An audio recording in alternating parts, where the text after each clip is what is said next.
Bentornati a Maker Faire Sardinia, edizione 2022. Questo è l'ultimo intervento della serata. Maker Faire Television chiude eccomi qua, tra pochi minuti. Domani mattina approfitteremo di queste splendide mattinate di luglio per concedere ai maker un giro in spiaggia. Domani mattina la fiera è chiusa e riaprirà alle 16.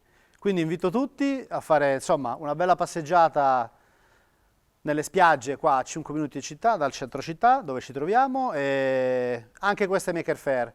Oggi abbiamo parlato di tantissimi temi veramente eccezionali, abbiamo parlato di automotive, abbiamo parlato di Glocal con Bacchisio Bandino, abbiamo parlato con gli amici del Fab Lab Palermo che hanno tenuto la Digital Week.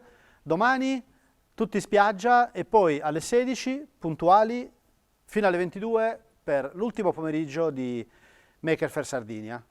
Vi ringrazio tutti e ci vediamo domani.